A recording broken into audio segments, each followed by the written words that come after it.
How are you this morning? Morning, friends. Good morning, friends. Welcome to our morning Devo. We're going to read, reflect.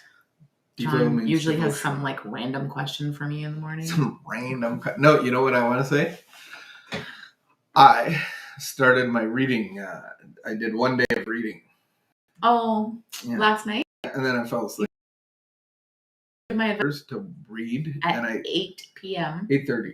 Okay, 8:30. And then I got through some pages and my eyes, I just needed to rest my eyes. And then I woke up at 12:30 a.m. So you probably went to sleep at what, 9? 8:45? Yeah. That's okay. Do you want...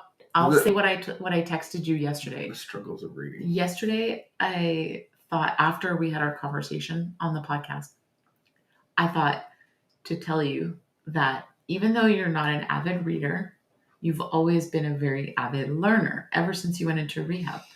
That's one of the kindest things anybody has ever said to me. Thank you. Would watch videos. You listened to any MP3s or audios because I don't think there was really as much YouTube and stuff back then.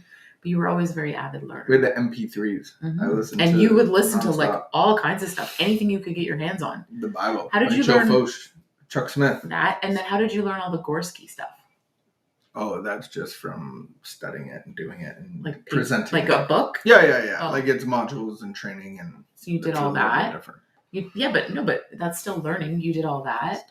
You've done lots of. When you run a rehab and you're ill-equipped, you have to do a lot of extra training and courses and that kind of stuff. Yes. That's all I want. Thank you. Say. You're welcome. That was a very nice text that I got that I actually paused. I paused and I was like, "Oh, thank you, avid learner." You are. Thank you. I feel like I am. I put in effort of learning. You do. Yeah. And I think learning is a loving thing because if I learn things that other people are concerned about, then I can enter into conversations that I normally wouldn't be able to have or couldn't really enter into their world, which they maybe live in, stuff that's come up in their lives. And if I don't understand it or don't have information about that, then I can't enter into a conversation. Mm-hmm. Yeah. So you've been listening to podcast recently that you like to tell me about? Yeah. And learning about critical race theory. Just all the theories. Yeah. And lenses that with collective data, historical data that is collected that we can look through a lens and yeah. So just studying all that. Yeah. I like learning. I like learning in that sense. I like learning also. And I often Side Rabbi, what's up? I've been listening to podcasts also. I really appreciate learning from a podcast. And so if I'm driving somewhere, if I'm walking, I really appreciate being able to put on a podcast and have something coming. I'm not always sitting and studying and taking notes, but there's something positive going through my brain. Yeah. And the 5-day workout challenge thing that I signed up for. You're 4 days in a 5-day challenge. 4 days into a 5-day workout challenge. What happens after the 5th day? I don't know. Do you know? I'll find out. It's like a gift.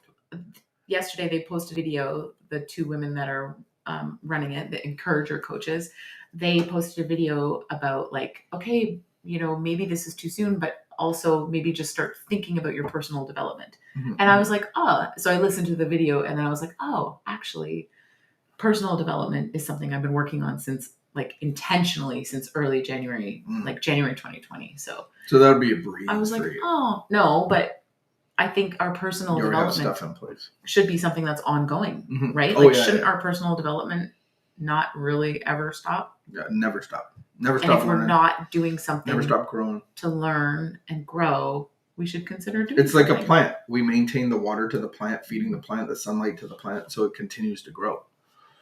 So maybe that's why you're here, because you're interested also in personal development. And so we welcome you. Growth. Let's get it on. Do you want me to read? Yeah, you were making me think of how we're made in spirit, soul, and body. So we look at the spirit. That's where our life comes out of. We live out of our spirit. And that condition actually affects our emotions, our thinking, and then our physical being. So I think we have to start working on our physical as well as our spiritual. Mm-hmm. And that actually nourishes our thinking and our intellect and our emotions. Because so many times when these are unhealthy, we just react out of our emotions. And we live out of our emotional capacity, which is a roller coaster ride, and burdensome and tiresome and burnout and all of that stuff. Mm-hmm. So, mm-hmm. yeah, addressing the physical is super important for our emotional as well. Mm-hmm. Mm-hmm.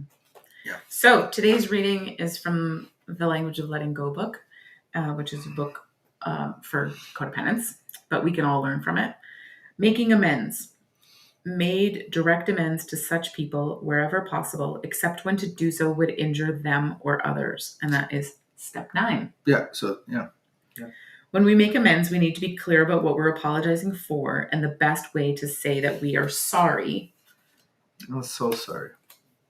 So sorry for wrecking your life. What we're really doing with our amends is taking responsibility for our behavior. We need to be sure that the process itself will not be self-defeating or hurtful.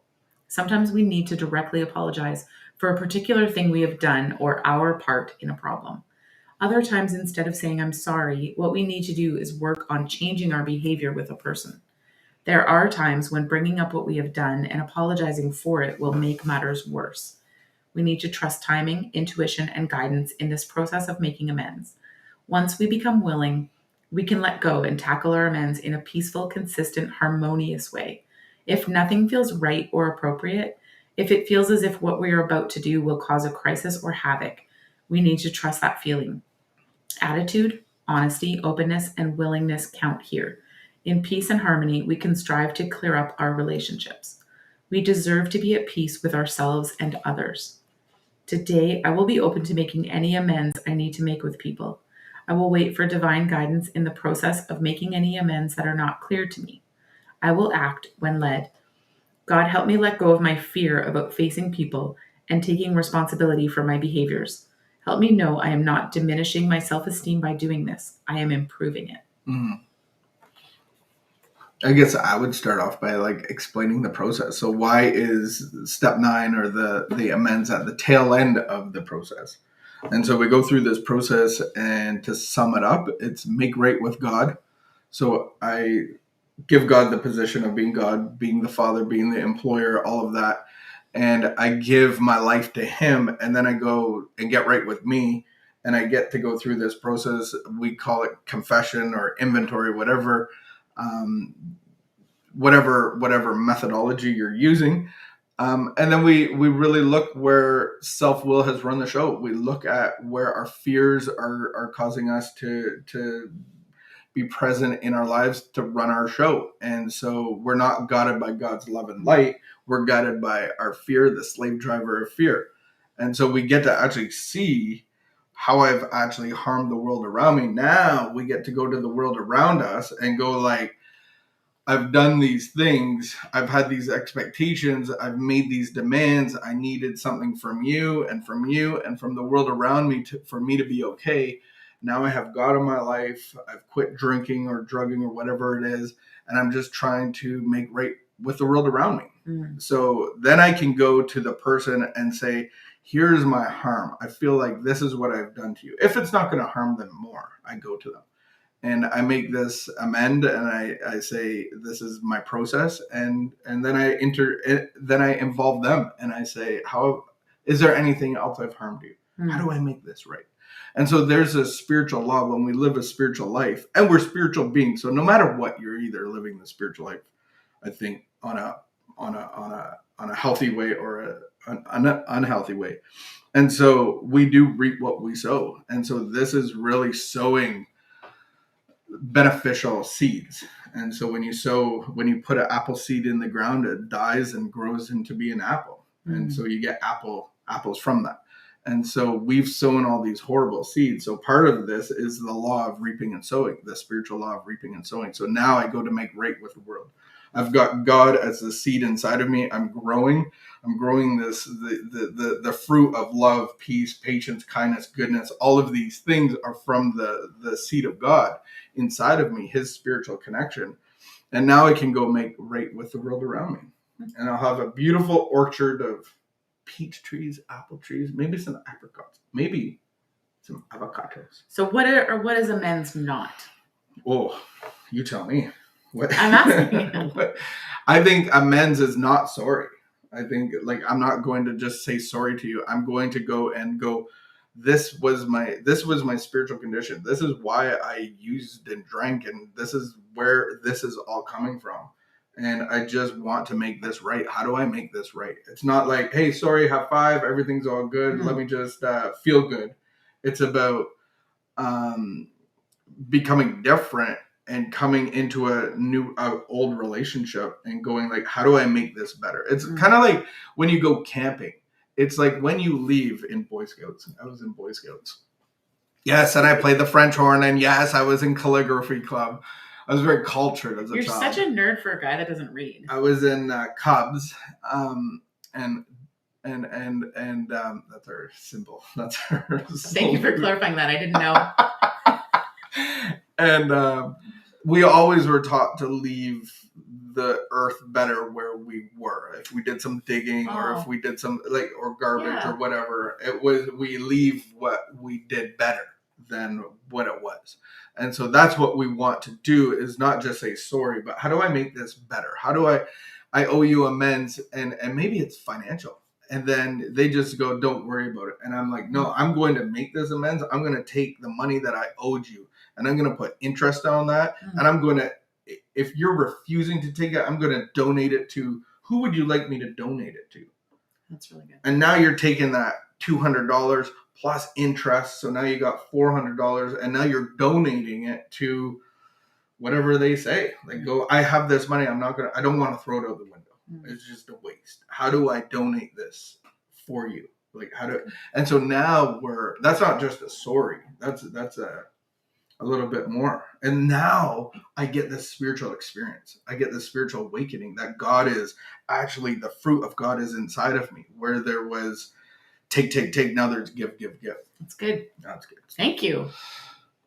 Make amends. What does that look like in your life? Like, I think we want to feel better, but it's not about feeling better. It's about getting better. And so I have to go through this process to actually make amends properly. Otherwise, I'm just doing it as a selfish thing again. Have you ever tried to right a wrong in relationship, and how did that go for you? And not knowing what the wrong really was. Thinking you knew what the wrong was, and then going like, I made this more. Well, no, like, I think that was an open question. So people could share, like, if it went well or if it didn't go well. Good question. How did amends look in your life? Is that what you're... I don't know if you can respond on podcast, though. I think you can. Where? Oh, no. Okay, I have not figured that out. But on Facebook and YouTube, where we're live streaming. And if you're on the podcast, that's a really good thing to reflect on also. That's a good thing. Thank you for joining us. And we will see you again tomorrow. Keep the peace, be a good behavior, and love the world around you.